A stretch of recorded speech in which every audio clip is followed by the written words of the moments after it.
All righty then. All right. I was too busy sending comments to even get on here. So here we go. My name is Scott Stanfield, and this is the Modern Longevitarian. And today's episode is going to be an It's My Friday restaurant edition with Enga Stanfield. We're not related. Maybe we're related. We don't even know, right? Somewhere down the road. But anyway, first of all, I want to talk about two things.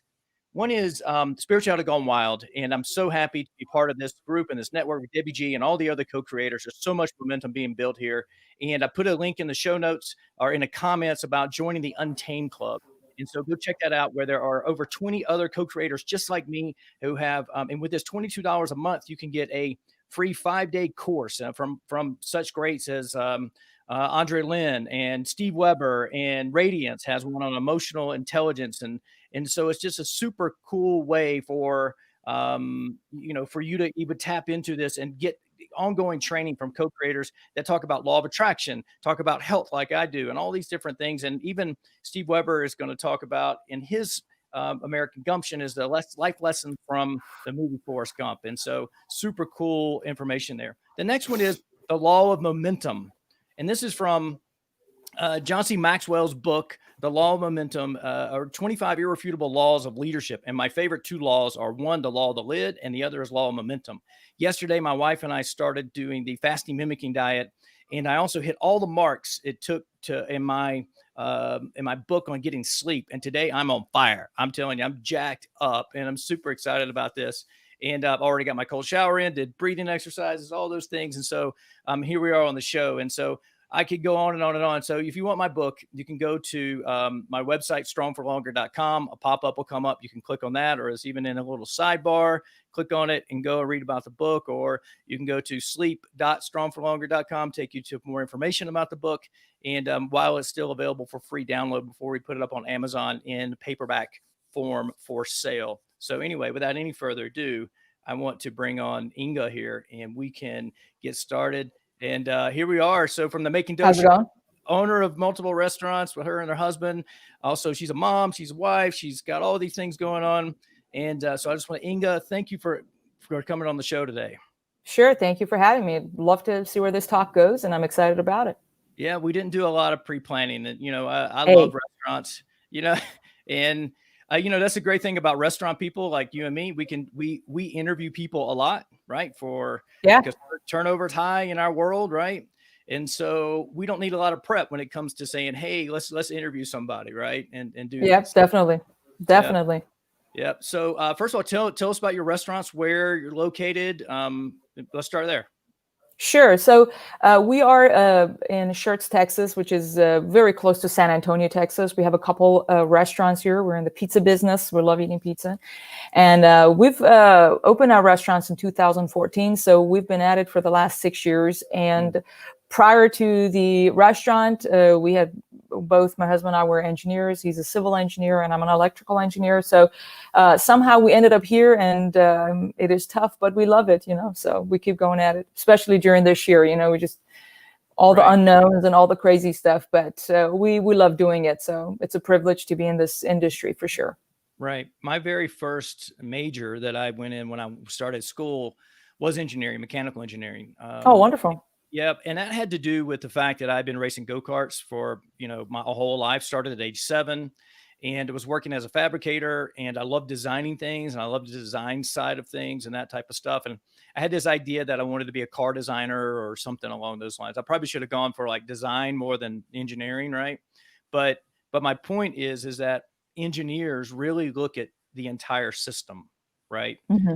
And how all the pieces fit together. And that's probably, what kind of skill transfer from being engineers have you and your husband brought over to operating restaurants?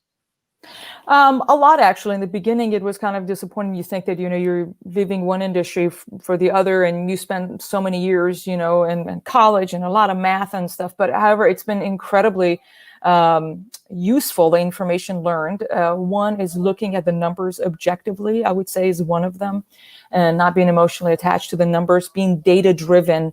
As a company, I think it's really important, especially in our industry, because, when you talk to customers, they give you their opinions. You talk to your team, they give you opinions. But at the end of the day, when you look at the data, that's kind of what's talking, what's working, what's not working. And especially in the restaurant industry, you've got to be really on top of your margins and your profit margins and where the money is going, because since the profit margin is so low.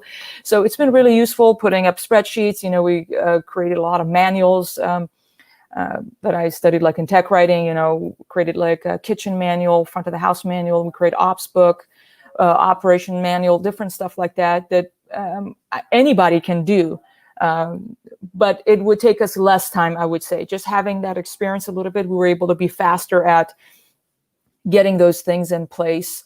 We've studied a lot of the Toyota stuff in the last few years, trying to kind of mimic a little bit, bringing some of the stuff that they do into our restaurant, again, to try to get better results and be lean, especially in this day and age as a local restaurant. I think it's critical. So those are some of the tips. So you're bringing in, and this, I've never mentioned this publicly, it's probably blow people's mind that I'm actually going to say this. So you're now bringing in Toyota manufacturing based just-in-time type processes into your restaurant?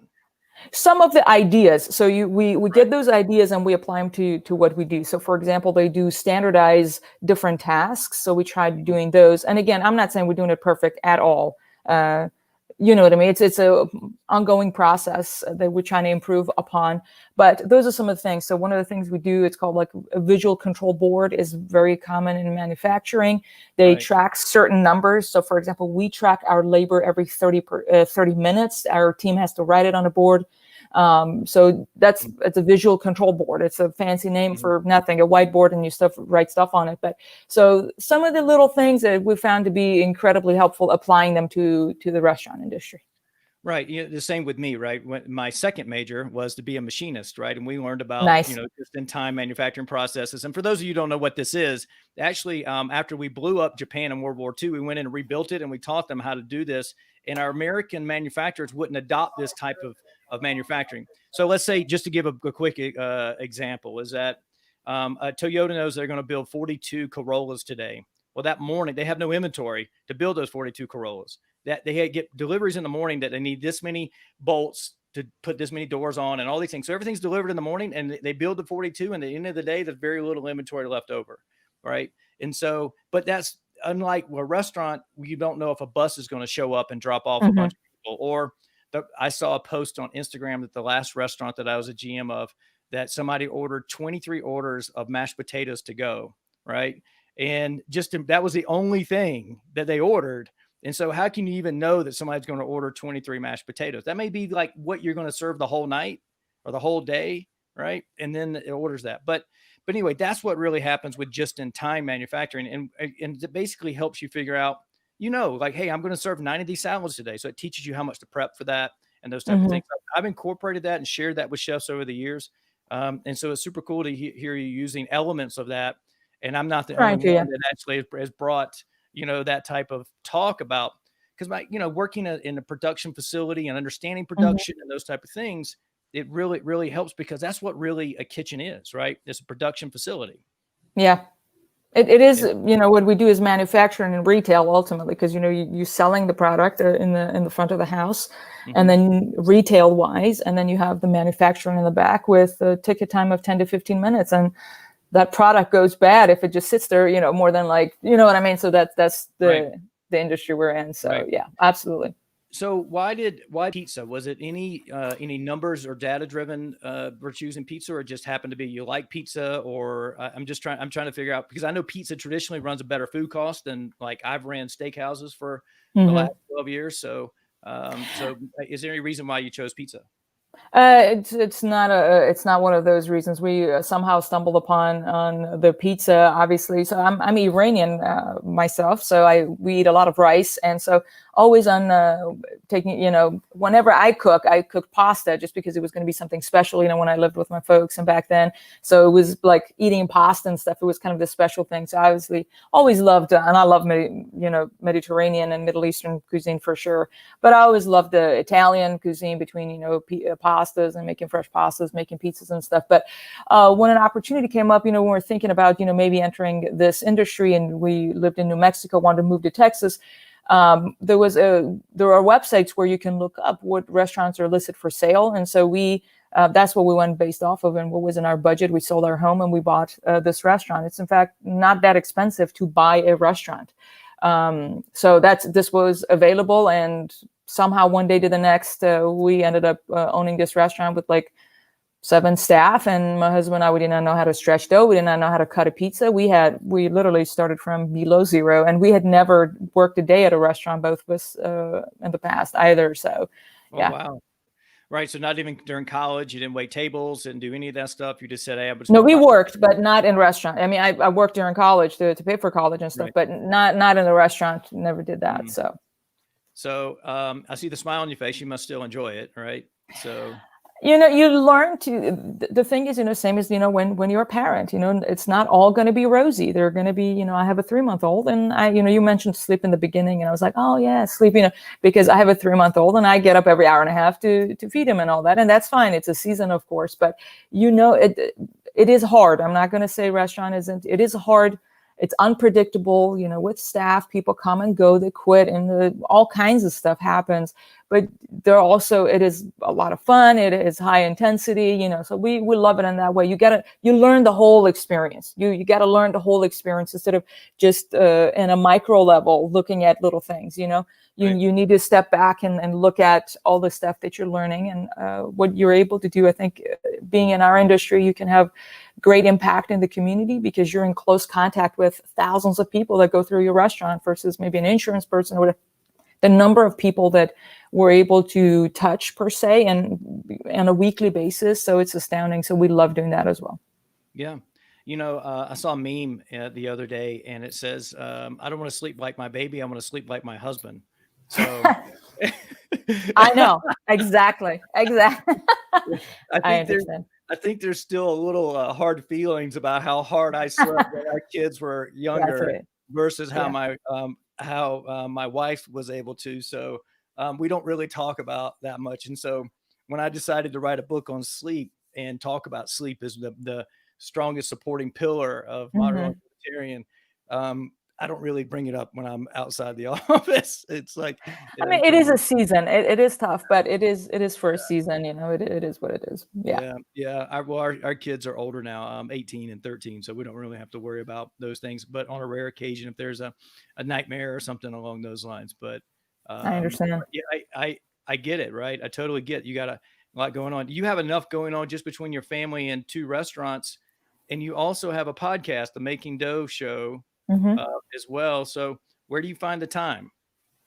Um, well, a couple things. One, you can't expect that everything is going to be perfect. So maybe our house isn't the most organized in terms of the things, but you need to prioritize and figure out what you're going to do, what you're not going to do. You're not going to have your home or your life to be like somebody who has one child and a 9 to 5. You know what I mean? It's messy, and I always think we're just moving the ship forward. It's this huge box, and we're just pushing. And as long as you're making progress, 1 inch at a time, that's I feel like what life is really is just making Right. progress. So that's one. Second is I do have help. My parents live with us, and um, you can't do it alone. You need a team of support around you. So in my case, again, with the home, is my parents are at home helping us out. And Mhm. then also I have a couple of virtual assistants. They're in Philippines. They're a couple of girls. They're very, nice. And it is affordable to do that. So they help us in many different facets, even at the restaurant, processing payroll, anything that can be outsourced, we do outsource. Mhm. That doesn't need to be done in store. So we do a lot of those. So I do have help. But it is hard to find time. You have got to make the time and let go of things to be perfect. There's no such thing. So, I Right. just move the project forward. That's all I do every day. We're trying to get 1 inch ahead. That's all. Right. So yeah, I'm the same way. And again, it's about building momentum. I didn't really build on the momentum piece of, what I was talking about, but Hmm. what John C. Maxwell says is that uh, when you build momentum, Hmm. 80% of a leader's problems will be covered up, is literally what he says. Right. So when you build momentum, like in your job, you're building momentum in, not only writing the specs, you've built momentum in your team, tracking labor every 30 minutes. You've Hmm. also built momentum with your VAs and what they're doing because, I have experience with VAs as well. I currently have one that helps me with things. And so what happens is once they get caught up on one project, you start building Hmm. momentum and having doing other things and doing Exactly. that. And you're Hmm. right. the first time I was ever exposed to the idea of virtual assistants with his book, right? Oh, other side is the 4 Hour For Work our Week. work week. Mm-hmm. Yep, with Tim Ferriss, right? He was so cutting edge in the day, right, with all those Mm-hmm. things. And even that section in the book when it talks about how to direct a virtual assistant helped me because I was a general manager of a steakhouse here in Park City, the Roost Chris Steakhouse at the time, and Ashley was my executive assistant and just an absolute amazing lead host and executive assistant. And it taught me how to really kind of like delegate things to her the same way I would be delegating to a virtual assistant that's in the Philippines or somewhere like that. And so it really, that was, so I encourage you, even if you don't have a virtual assistant, if you have any type of assistant, it teaches you Mm-hmm. how to let go of the outcome, so to speak, right? And because I'm a perfectionist, recovering perfectionist, really, right? And so it really is super helpful. So it's good to understand that's how you find the time. And I was actually talking to somebody last night about what your do not to do list is, right? Mm-hmm. Which is, what are you going to delegate, what are you going to automate, and really kind of make a list of those things and start doing that. Because I think this happens to restaurant managers too, and and this is probably leading into the whole reason that we're on the show, is like how you can own a restaurant and it not own you, Mm-hmm. which is people spend so much time working in the business that they don't work on the business, right? Exactly. Yeah, Right. exactly. And you mentioned the 4 hour work week, and that's back then we obviously that's one of the reasons we entered the business, restaurant business in terms of just business coming out of a job to Mhm. a business line. And it was talking about how a modern or a new definition of being rich is to have freedom of time and freedom of location. It literally doesn't matter if you have, no matter how much money you have, if you are not free when it comes to your time, and that you can't just pick and go somewhere. And that kind of hit home for us because we both had like a week off that we could take, from our jobs. We had two little babies, and we're like, what kind of a life is this for us not to be able to just have that freedom or pick up and go like see the grandparents or whatever. They lived out of state. We didn't have the time for that and all of that. So that's one of the reasons with that mindset, we entered the restaurant business. And what you just said in terms of working in the business and on the business, I think the first key element is people having the right mindset entering in your business of what is it that you're working towards. We all along wanted to enter this business for freedom. So some people may want it for money, some people because they love their grandparents' recipes passed down from generations, and they want to be back there washing dishes and making marinara and stuff. We didn't want to. In the beginning, we did that for years, but we worked toward being free, being able to work from home. Since then, we've had two other children, so we have like 4 young kids.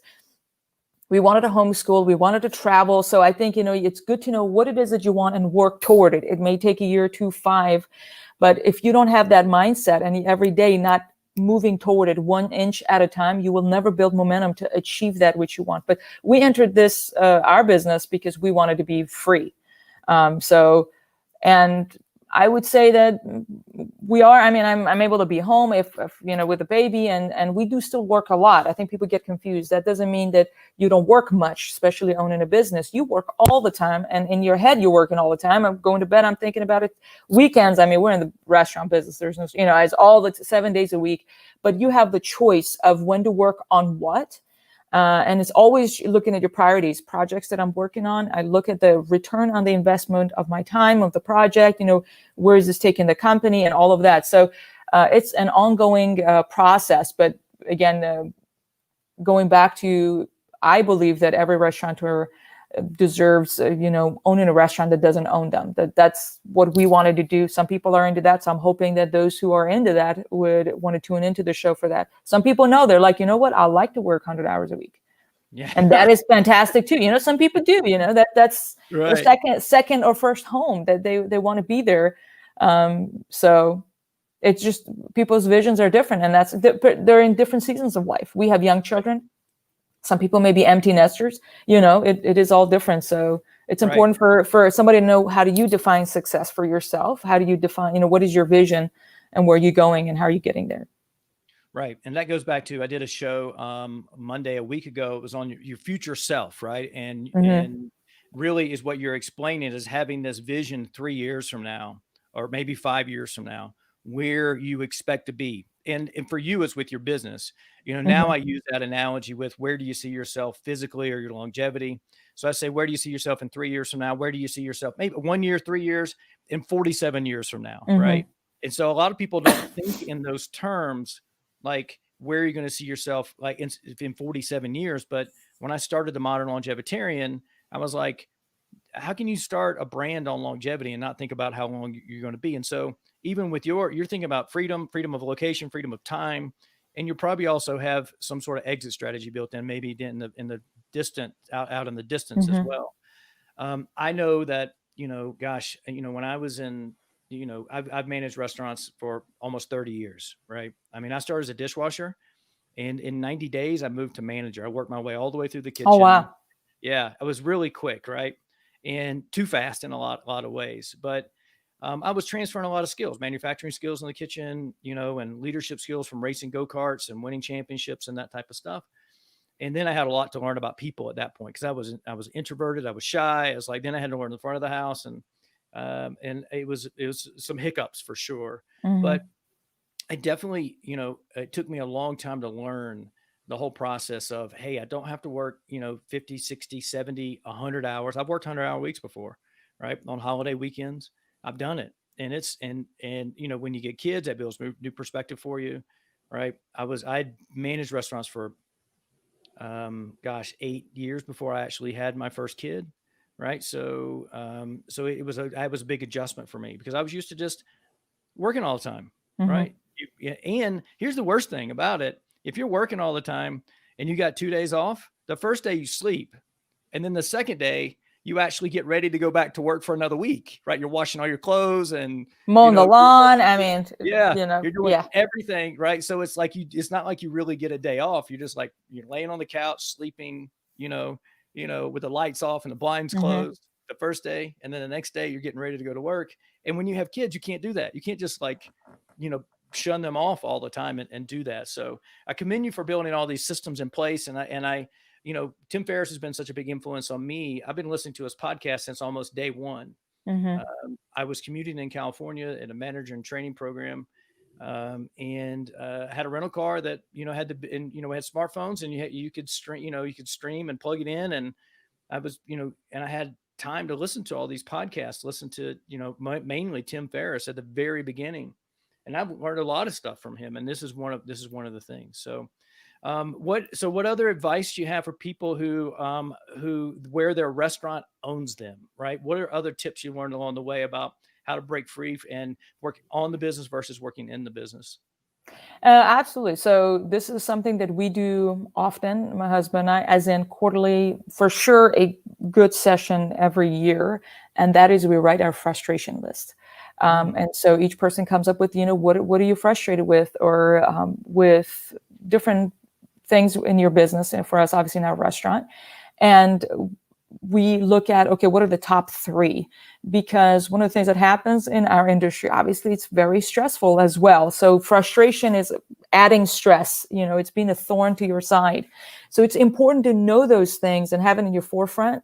And because you will not be able to fight every battle. There are going to be 100 things that frustrate you, but you will not be able to solve every single thing. So you need to choose what are the, and this is ongoing, and it will never end. It's like weeds in the garden. You mow the lawn, 2 weeks later, they're back. But it's going to be an ongoing process of looking at what causes you stress, what are the frustrations, and solving those problems every quarter. So that we work on projects a lot of the times, and it's that we choose a top 3 or top 2 things that adds the most stress to our lives, to whatever it is, or that have the most impact, how it affects customer, different stuff. And then we spend hours looking at those frustrations. Why is it there? We, just drawing it out, we talking it out. But if you look at your frustrations and you get after them one by one, start with the big ones. There will always be frustrations and stressing points in any business, but you got to choose the top 2 or 3 and get after it. And as you do these things, going back to momentum, 1 quarter, 2 quarter, 3 quarters, gradually you're able to see yourself be able to step out. So that's kind of what we did, and we continue to do in our restaurant. So can you give me an example of one? Sure. So for instance, let's say, for example, issues with the food order, that we run out of beef on a Friday and they have frozen beef in the frozen uncooked beef in the freezer, that it's always adding this to stress. The last minute they have to get it out and they have to bake it and blah, something like that, for example. So if that is a point of stress, imagine, is that, okay, why is this happening? Who's in charge of ordering the thing? If we were to, sometimes it's like sending a reminder on Thursday, it's a repeated Google Calendar to do that. Or, are they following the checklist? Do we have a checklist for this? Like say, because you need to identify this. I learned from Zingerman. I don't know if you're familiar with their brand there. You can look them up. Zingerman is, I don't know where they're located, but the two gentlemen who kind of headed they have multiple restaurants and a creamery, cheese company, bakery, and they all support one another. It's like if we were a pizzeria, we own a flour company, pizzerias, right, cheese company, pepper, something like that. Right. Yeah. But yeah, and all they have all in the same chain, right? Or the chain, mm-hmm, right? Got it. So one of the things that is very insightful is they go through, always when they have a problem, they ask these 3 questions. It's going to be, first, is this a system problem? Or is this a training problem? Or is this a management problem? So whenever we have a problem, like say example with the beef, do we have a system for that? If we don't, then it's time to create that system. Maybe it's like, you know what? We do have a system. It is not being used. Okay, is this a training issue that the people don't know how to use the system? Because you're providing training. Training must be training according to a system. Otherwise, just training for training is not what, so you first have a system and then you train people according to the system. And then sometimes you do have the systems and you do have the training, but there needs to be management to enforce those things. So we always look at with the beef, do we have a system for them? Yes, we do have a par levels or prep chart for daily. Okay, we do that. Do the people know how to make beef? Yes, they do know how to make beef. Okay, so that's a management issue. So how we're going to, you know what I mean? You have got to have a way of narrowing down, instead of just frustration, this thoughts in your head. First off, obviously writing it down, it brings clarity, just brings more coherent way of observing it. But asking some key questions will lead to the answer or how to tackle this issue, whatever you have in your business. I don't know if it makes sense. I hope this whole thing makes sense. It does, right? And it also, because you have clarity in this, because you have clarity in this, is actually taking a lot of the emotion out of it. So it increases one's emotional intelligence, right? And you're basically, we're just basically trying to solve the root of the problem, right? Exactly. Right. And it's a systematic way of doing it. And someone who's an engineer, this makes perfect sense to you, right? To be able to do that. Where someone, a lot of people, and we can get back. I want to say this. I've often wanted to, there's no math requirement for restaurants, right? And I've often brought up that I wanted to give employees, especially like front of house employees, like a math problem to get hired. Mm-hmm.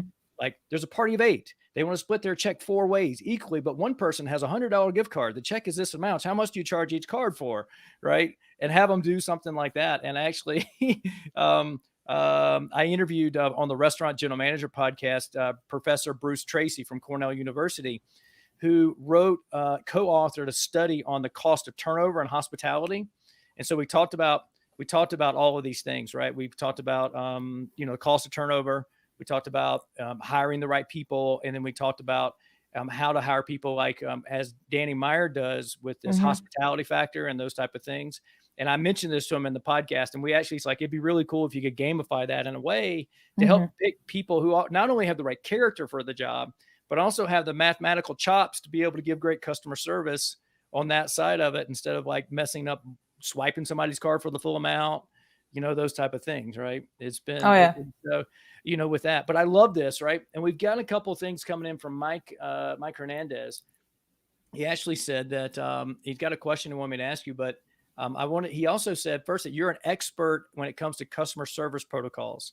So let's talk a little bit about we talked about back of the house and controlling labor. Mm-hmm. We talked about systems, and I love this. I'm actually taking notes, right? I love what you really talked about, the frustration list, very similar to the do not do list that I have. Similar, right? Mm-hmm. Similar to that, but I love that, there's something frustrating you. And I love, like, if something's a problem, you can break it down that way. I love those type of things. So I'm taking notes in my book here. So let's talk about some customer service, because that's mm-hmm. really, we got 2 sides of it. You said we got a production facility, right? We've got a sales department out front, and then we have to produce something in 15 minutes or things start really turning sideways. So let's Mhm. talk about customer service, guest satisfaction, that type of stuff. Absolutely. So one of the things that happens in restaurant in general, as well as talking about customer service, it is a science and an art. So we need to have the science in place. If then that, then if this, then that. And obviously look over like what are some of the stuff we're saying when there is an issue with a customer, you want to have protocols in place for sure. If it was this, then it's that. Did we, what, and obviously have standards, because if you don't have, you have ticket time standards. So we know, did we violate? So for us, if we screwed up, we will go above and beyond to make sure. So whenever there is a issue, for example, customer wanted Supreme no black olives, and they received a Supreme pizza with black olives, and they're calling to complain. So first, what we do is we buy time. So I will give you a call back in 30 minutes or within the hour. So we buy time so we can do our due diligence and kind of look at the situation objectively. So first thing I always do, I refer back to our standards. So I want to investigate because we have quality control checkpoints, like QC checkpoints, to make sure this doesn't happen for this purpose. So I always ask, okay, did we repeat back the order when the customer was placing their order? Did we repeat back the order? Did we do a QC at the table? It's like, hey, I have a Supreme pizza for you. Before the customer says, oh, I did not want no black olives on it, so you can remove the thing or whatever thing. You have to do the QC at the table or in the box. We open every single box for customers on a to-go basis. So I always investigate some of the QC stuff. Those are all science. So you want to have protocols in place. You want to have standards. You want to have, all of those is science. Then there's the art of handling customers. And that requires a little bit of EQ for people to handle. And it's hard to teach that at times because it goes back into perception.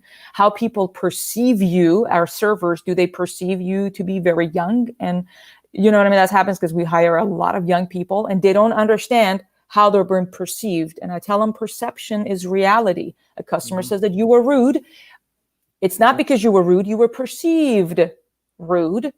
For example, you know what I mean? So these are, there is a science to this when it comes to handling customer service. And then there is the art that is something that they need to practice. They need to role play and to not get offended. Don't take it personal. You know what I mean? So because the way they rolling their eyes, with our team, we go through some of these things. And so it's an ongoing thing. But what I wanted to say overall, it is really important to have the science, but understand that alone will not get you where you need to be. You need to have the art to know how to calm the other person down. And I teach our staff, whenever I teach them on these stuff, is that these are things that will serve you forever. It has not just for the restaurant. When you're speaking with your spouse, you need to know how to calm a situation. You need to, kill them with kindness. That works in marriage or, with a customer. When they're loud, you need to be calm. When they are using profanity, you need to be incredibly courteous with your verbiage. These are things that serves them forever. So when I'm trying to train them on those things, I'm like, view this as a training ground for you because this is going to serve you forever. Yes, it is. And I totally love that scenario. And that's actually one of the things and hi, Mitch, thanks for tuning in. We got Michael sending multiple things in here. I agree with you 100% on this, and you're going to love this process because you're a process person, right? You can go to anybody can go to my website, thegmcoach.com, and download this. It's actually a training manual on how to teach people to take upset guests to happy. So upset to happy in one conversation. I call it the herd method. It's still, I haven't updated it to the book to that exactly, but because the book's still on this LEARNT method, LEARNT. I need to update it. But basically, you said these things, right? Number one, understand that the perception that the person's living in is their reality, and we have to live in that reality. That's number one. Number two, don't take it personally. Listen to them completely and what the situation is. Then as you said, or Michael said here, put yourself in the guest's shoes, right? Which is empathy. So hear, empathize, apologize, and then resolve the problem and then delight the guest, right? And so those are the 5 steps that you can do this. And empathy is such a huge, huge thing when it comes to this, and the common thread. And it's so interesting, right? You're also, we're having to teach our teams to not roll their eyes, right? To not be upset, to not come across these ways. And so you're so on point. I'm so this is this is a fun interview. I'm really enjoying this. So Oh, thank you. I mean, I'm still learning. There is no perfect business. I feel like a lot of time people look at other business owners being interviewed, or you're in a right. all these interviews that are out there, and you think that their life is perfect or their business is perfect. We are all working through our stuff. Do you know what I mean? Right. There's no perfect scenario. There's no Instagram pretty pictures of anybody's business. I know in personal life, I'm referring to business in particular. Everybody's, no matter the most successful. I don't care if it's Jeff Bezos. He's got problems with a manager who's not getting along. They're thinking, what? Everybody's got this. So you know what I mean? So we're working through our stuff. We're learning all the time. So that's what we're working. Right.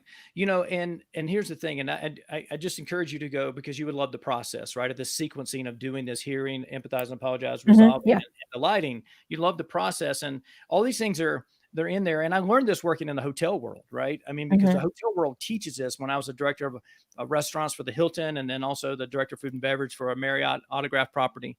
And so the sequencing is super, super important. And you're right. I believe that hospitality, it just like golf and just like life, is a game of recovery, right?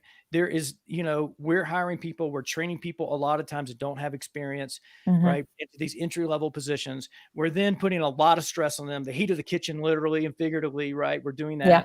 We're asking them to not only perform, but also have the proper facial expressions and deliver service and not get stressed out. And so we're learning so much about all these different people, right? And as on our team, and then we have people on the other side that may be trying to game the system, get a free pizza from you, right? So we're having to play these games the whole time and figure these things out. And so I love that you're so systems based in that, because it takes a lot of the emotion out of it, right? And a lot of people in the restaurant world can get overly emotional about things because they haven't been taught these type of systems and these type of things. And when a restaurant is run the right way, I believe firmly that other industries can learn from it. Just like you learn from the system, right? System problem, training problem, manager problem, right? Yeah. You learn that, right? And so there's so many things that when restaurants are run right, people can learn from. So let's talk about your podcast. What is the podcast about? Do you have guests on, or is there solo episodes? What is it about?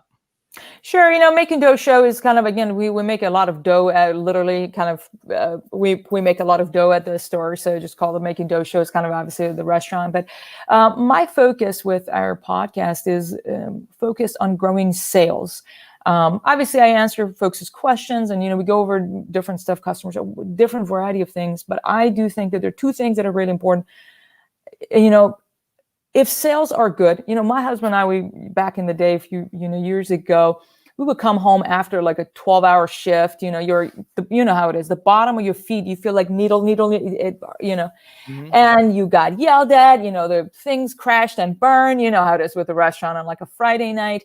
But at least sales were good. Like we had a record sales. There was some refunds and this and that.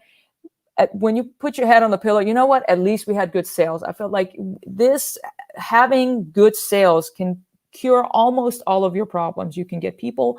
If this employee is not good, you can get someone else. You can pay him more. Equipment breaks all the time. In our, walk-in fridges, needs repair, and $500 for the repair. It needs a piece. It's $2,000. I mean, all the time. If you have good sales, it's going to be a little bit less stressful if you have a little bit of money in the bank. So my focus is a little bit of that. Also, that comes from good sales, comes from obviously having good systems in place when it comes to everything. So talk about sales, we talk about systems, which hopefully will lead to freedom. And that's kind of is my focus with the show. I sometimes have guests. I think coming up this next year, I will have way more guests. So that's kind of what I'm working on. But if anybody's in the restaurant industry and interested, or hospitality or anything like that, I'd love to hear feedback. And yeah, I don't talk about my restaurant stuff too much on this show. Yeah, I understand. No. What I mean is that I don't talk about other things I've accomplished or awards we've won or things like that. It was a great blessing to do those things. And I agree with you on sales. And that's where the law of momentum really kind of came from, is building momentum on the sales front. When I started,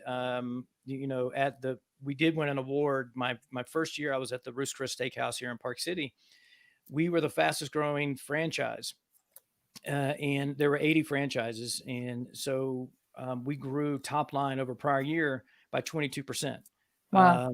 And it's and then we broke, obviously we broke, top line sales records. That was the best year they'd had. And it wasn't me. I mean, I was obviously directing the team as a GM, but we had a great team, there, that really focused on this and really understood what was possible when we started actually implementing the right ways of running the host stand and the right way of flipping tables and the right way of getting the team working together and understand we're all on one page. And then it continued on, through my 3, years of being the GM there. And then also my 1 year as the director of food and beverage. I was more like the director of food and beverage for like half the time I was there, but I was also the GM of Roost Chris. And then when Jason came in, which I had Jason on the show, he was the GM that we promoted after me. He was my AGM for a while. And he now has a fitness company where he has this thoracic bar where you helps your thoracic mobility and things like that. That just finished its launch on Kickstarter. And but my point is that I totally agree with you about how sales is important. And what happens is that you can do all the marketing you want. There's 2 things that happen. If you're mean to people when they come in, or you tell them no, you're going to piss them off. You spend all that money for nothing, right? And the second thing is, if you don't have systems to absorb the extra people that come in, right, you're going to collapse, and then you're going to piss them off anyway that way. So I love the way you combine the 2 of these things, or all 3 of these together. And you're right, increasing sales. And one saying in the restaurant business is, sales covers all, right? Is a way of looking at it. It's yeah. It's like this year, with all the pain that I mean, we're talking businesses are going through, having good sales, just being profitable in the green, you can go to bed peacefully at night. So that's kind of what our focus is. And I just share what we're going through. I'm not trying to say that we've figured it all out. No one has figured it all out. So I just share what I know in hopes that it will serve people. So. Well, it does. It sounds like, we've got a couple fans here making comments and those type of things. And appreciate it. The thing is that about, podcasts and about these live shows that we're doing, here today, you're planting a seed for people to come back to when they actually need it. Right. I mean, there's so many nuggets that you've given in this show today that people would come in and they could be just starting out. They may have bought a restaurant, started a restaurant, or they may be a first time manager. Right. They're like going, oh, wait a minute, I can build these systems. You're like, wait a minute, you can track labor every 30 minutes. Right. And because one of the things I've often talked about is, especially later in my career, is shortening the feedback loop. Right. Because what happens is that most restaurants will, and when I first started some restaurants, you do a P&L review in the middle of the next month. You don't even know what you did the month before, because there's no ongoing reports put in. There's no cost versus sales food costs rolling in. There's no daily labor reports being produced, the day after to let you know where you were. There's none of those things happening. And so basically you're in the middle, you're looking at a P&L for June, and you're in the middle of July, and you got all these things going wrong, and you can't even save July at this point. So now you got 2 months that are going on. So maybe talk about shortening the feedback loop on the system piece of it, because how important this is, because even you can start, when you get that short of a feedback loop, you actually can start looking forward and have forward indicators versus all these lagging indicators. So, So talk about, how do you actually track labor every 30 minutes? How do you do that? Sure. So one thing is with labor and stuff. The other one, I really like the terms, kind of shortening the feedback loop. I think that's just really powerful when applied, for sure. So that's great. So when it comes to the labor and stuff, we just pull it from our POS system. So the POS system nowadays, it's just 2 clicks, and we check it on our phones. But obviously, we have our managers do this task, because part of the problem is lack of awareness. Lack of awareness is a big problem. So for, when it comes to health issues as well, we could take that, being aware of how things affecting and whatever. But anyways, in context of labor, when our people have to get the red marker because it's off target, is it on target or off target? They have to read with a red marker on the whiteboard that is off target. It brings awareness for them to do something. And you talked about numbers and stuff. I think it is very, very important for a business owner, especially in our industry. If you are in the kitchen all the time, you are losing money because you don't even know where the money is going, and you're probably losing it. Let's just, you know what I mean? Most likely you're losing it than the other way. But we early on thought about, a lot of restaurant owners decide to do things in-house, maybe even processing their payroll stuff, do it in-house and cut checks and stuff. Or the bookkeeping service and stuff. We early on decided we were not going to do that in-house. It's not that we can't learn that skill set. And for sure, I recommend one must know. You can never just outsource without you knowing anything at all about it, because you're going to be robbed blind. And that's not what I'm recommending, but it is important to be able to rely on some professionals, reasonable, if it's reasonable within your budget, to be able to outsource certain things. So we early on realized, for me, if I focus on profit generating activities and marketing our restaurant, that's a better use of my time. Mm-hmm. But the bookkeeping and the numbers, we get a report every single week from our bookkeeper, that just the P&L and this stuff. We get that every single week, and my husband is in charge of checking all of that. One person can't do everything. So you need to figure out, what are you going to get dangerous at? So he looks at the numbers every single week, and we pass that information to our managers. After all, business is just math, but I know how it feels like. It's in the middle of July. You don't even know what your food costs. All you know is you don't have money in the bank. And we make a lot of money in the restaurant business. We make a lot of money. We just don't keep much of it, you know. Right. With the profit margin, you're like, where is everything going? Because it just goes through your bank account on one side and it leaves the other side. So it is incredibly important to adjust and make time to reflect. Have a monthly routine. Have a weekly routine and ritual where you review your numbers, your labor, your food costs, a number of reviews, percentage that, positive versus negative. Like, you need to spend time reflecting on the business so you're able to discern, making wiser decisions moving forward. Otherwise, I don't know how you're going to lead your company as an owner. You need to lead, and you need to lead based on data, and you get those feedback. As you said, it takes time. It is hard. You will lose sleep over it.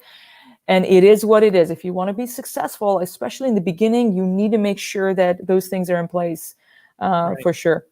So I've worked for mom and pops where, like you said, you're doing a P&L review 2 weeks into the next month. And I've worked for corporations, and trained with corporations like Ruth's Chris, and then, with Landry's, and which is the biggest restaurant company in the land. They have 600 restaurants, Yeah.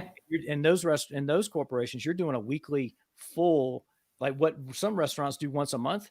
You're doing it every week. You're taking a full inventory every week. You're reconciling that inventory every single week. You're actually putting together a P&L for that week. And so you know exactly where you are for the last prior 7 days on labor costs, food costs, beverage costs, bottom line, top line, all those types of things, right? And I did a show a couple of weeks ago called How to Coach Your Team Like a Championship Winning Football Team, or How to Coach Your Restaurant. And, and it's based off this quote from Bear Bryant, who used to coach in Alabama back, and he retired in the 80s, right? But one of the winningest football coaches in college football of all time. And it basically said that offense sells tickets and defense wins championships. And for me, offense is the marketing, the sales, all the front of the house type functions. And defense is labor costs, food costs, beverage costs, labor, all those different types of costs, and protecting your downside. And I'm an offensive minded head coach, right? That focuses on the market. I'm dangerous at getting more cover counts, getting more marketing in, doing all those type of things. And I had to surround myself with really good chefs, right? They were good at protecting our downside and playing defense and controlling costs, controlling labor costs, and doing those type of things. Because I was the head coach, I had to know all that stuff, right? And I had to help generate the reports and do all those type of things and do the P&Ls and do that type of thing. But I much prefer playing offense and selling tickets and selling out the stadium versus me playing the defense side of it. But that is so important because defense wins the game. Defense wins the championship. Defense, as you probably would say, is the whole reason to be in business, is the numbers, right? And that's it. And we get caught up in, all these fancy things and social media and that type of stuff. But it really boils down to how much money's coming in the front door, and then how much are we keeping, right? That is really the biggest thing, because it's not really so much, because if you don't really, hold on to it, right? I remember when I first got in the business back in the mid '90s, right? Somebody was bringing 5 or 6% to the bottom line. They were like stoked, and the food cost was different and all those it was different things, right? But we didn't really understand, what some people did, obviously, but I didn't. I was getting into the business, and you're like, wow, this is your revenue's good, but and everybody's high fiving, but it doesn't seem like we did all that work to only hold on to 5% of this, right? And your staff thinks, oh my, you're making so much money, because they don't understand the whole scope of all the costs. They're just looking at, sales numbers and maybe labor numbers, but, we pay, workman's comp insurance, we have another check for an insurance we need to write. It's 4,500 tomorrow. Like all kinds of stuff that you need to take care of as a business. Oh, I know. Yeah. Yeah, exactly. Right. But I think one of your, I don't know if it was by design or by mistake, or you lucked into it, but getting into the pizza world, because your food cost is probably in the low 20s, probably around 20%, probably is what the national average is for pizza restaurants. And so where, like, if you bought a steakhouse or something that was more meat heavy or something like that, so probably and in the hotel world, because when I was a director of food and beverage for the hotel world, is the biggest focus is on labor cost, Mm-hmm. right? And so that's probably your biggest focus, your biggest cost of expense, your expense in your P&L is that, where when you run a steakhouse, right? If it's not a national chain that's got these really strong contracts, right? Your number one thing is food cost to pay attention to in the restaurant world. And so it's a really interesting dynamic. Different restaurants have different focuses, but also the hotel world, which is still in hospitality, labor is by far their number one cost on the P&L. And so that's the big focus, is lowering labor, where is not always the biggest focus. It's important, super important for that type of thing. But we're getting close to an hour here. And so do you put out a show for your podcast? Do you put out a show that's like every week at a certain time, or, is there a program or program that you have? Yeah, it's usually every Tuesday. Okay. Every Tuesday. Yep. Cool. Awesome. Sounds good. I really enjoyed this conversation, and just the ups and downs of business, how fun it is. So it is, right? It really is. And so it's been so it's been fun. It's been fun. And, I think impactful for people to actually, to at some point, somebody will listen to this and be like, wow, this is things that happen. And then they can go search, out your podcast. They can maybe look at, downloading a book from me, or they can do all these different things. Right. So sounds good. Yeah. So, is there, where can people, obviously makingdoughshow.com. Is there anywhere else people can find you online, maybe on Facebook or LinkedIn? So I'm obviously heavy on YouTube and on podcast platform, and I'm on LinkedIn as well. So those are the three places. But if anybody just wants to email me as makingdoughshow@gmail.com, I get that too as well. Always with, if there are any questions, thoughts, any feedback, I'd love to do that. And if anybody wants to be on the show as well, I would love to hear it. So yeah, you can always contact me, and would love a good chat for sure. Awesome. We got a couple more comments that have come in here. So Paul O'Shea told us, great show. Thank you. Yeah, thank you, guys. Mitch Marin, who was on last Friday, he's with Goodwin Recruiting. He also made a comment, and then Michael Hernandez, also, who's been on. He's a huge fan of yours. Have been talking about. That's where the questions came about customer service protos. Thanks, Michael. So, yep. So thanks for tuning in, folks. I know there's some other people listening in the background without the comments, but and this show is I said years ago I should make a shirt that said "It's My Friday," because we hear that so often in our industry, right? So I want to thank you for coming on. It's been super fun, and I hope people go out and listen to your podcast like I've listened to your podcast, and I know it's great information, and it's so cool to hear you bringing this systems approach to just your two restaurants, right? Versus it being this big piece of the puzzle, and applying principles from the 4-hour work week and those type of things. And thank you. In time manufacturing, right? Which is, you probably didn't expect I'd know anything about that. All right. That's for sure. Yeah. Well, thank you so much, Scott. Appreciate it. And all right. Oops. We're going to take off. Can you hear me? I'm sorry. Oh, yeah. I'm sorry. I got a phone call in the middle of the live. That's why it was. Can you see me still? Yeah. We got you. Oh, yeah, we're good. Thank you for having me on the show, and I appreciate it. And we'll be in touch. All right. Sounds great. So, all right, folks, thank you. Thank you very much. If it's your Friday, I hope you have a great weekend. It's time to roll credits. Cheers.